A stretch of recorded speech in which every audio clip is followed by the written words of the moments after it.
God is on the bathroom floor. Poem by Nightbirde. I don't remember most of autumn, because I lost my mind late in the summer. And for a long time after that, I wasn't in my body. I was a light bulb, buzzing somewhere far.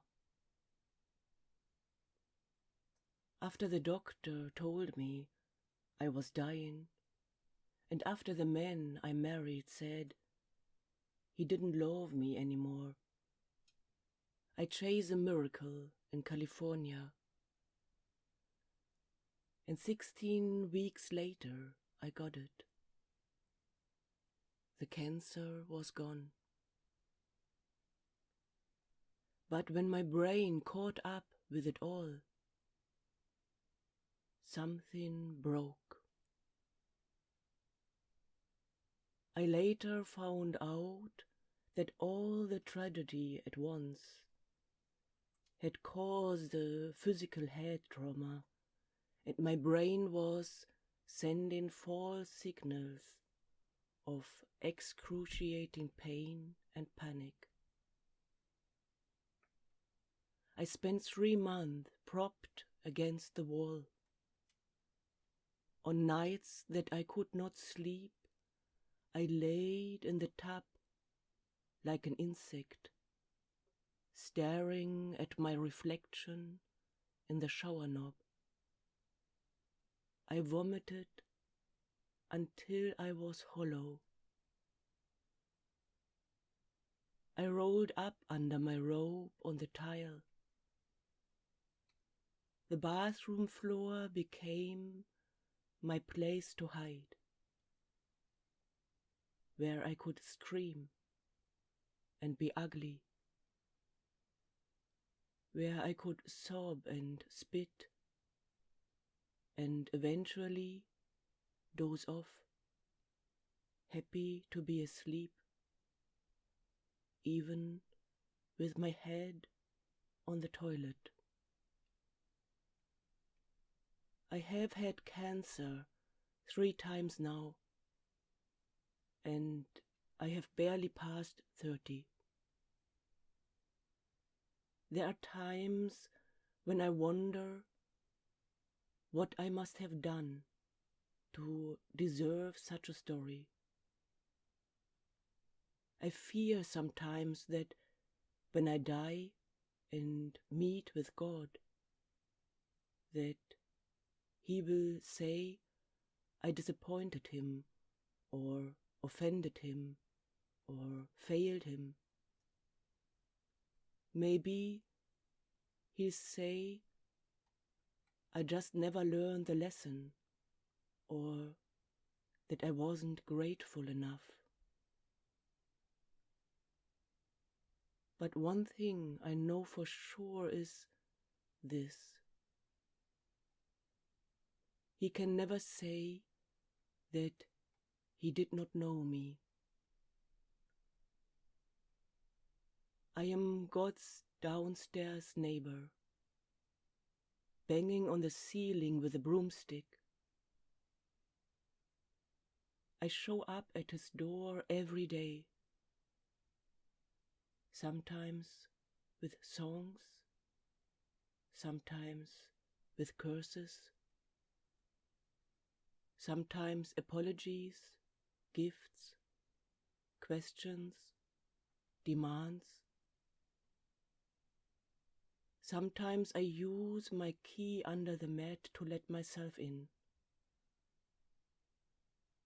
Other times I sulk outside until He opened the door to me, Himself.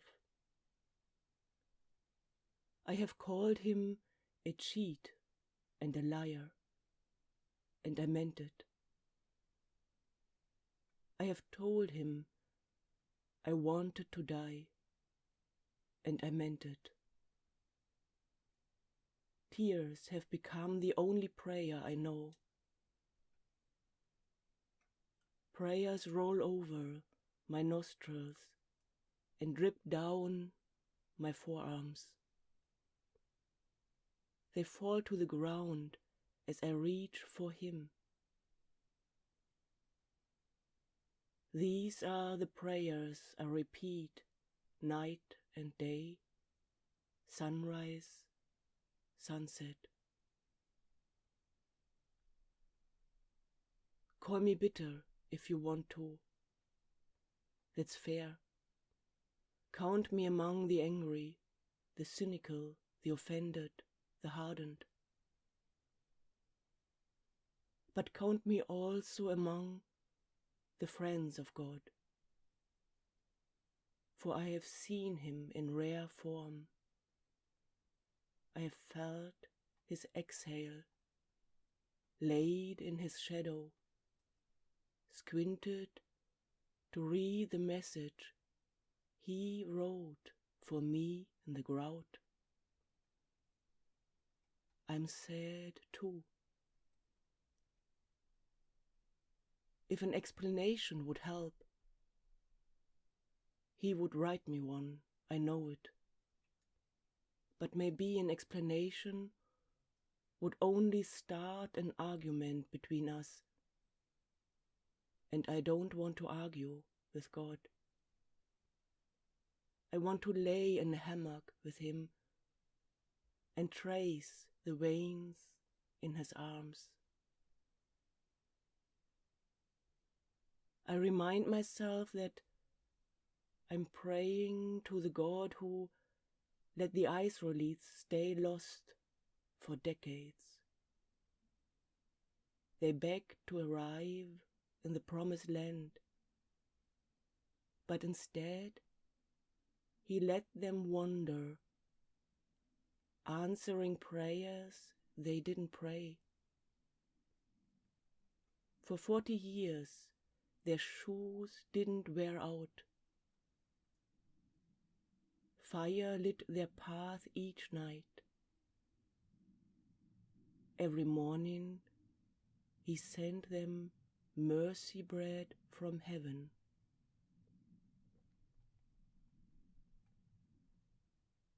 I look hard for the answers to the prayers that I didn't pray.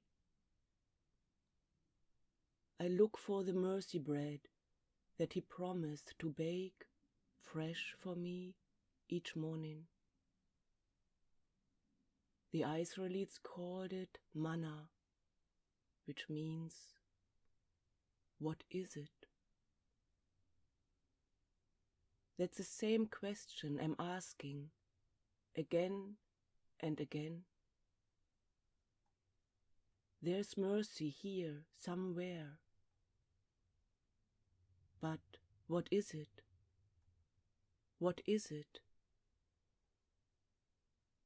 I see mercy in the dusty sunlight that outlines the trees, in my mother's crooked hands, in the blanket my friend left for me, in the harmony of the wind chimes. It's not the mercy that I asked for, but it is mercy nonetheless. And I learn a new prayer. Thank you. It's a prayer I don't mean yet, but will repeat until I do. Call me cursed, call me lost, call me scorned. But that's not all. Call me chosen, blessed, sought after. Call me the one who God whispers his secrets to. I am the one whose belly is filled with loaves of mercy that were hidden for me. Even on days when I'm not so sick, sometimes I go lay on the mat in the afternoon light to listen for him, I know it sounds crazy, and I can't really explain it. But God is in there, even now. I have heard it said that some people can't see God because they won't look low enough. And it's true. If you can't see Him, look lower. God is on the bathroom floor.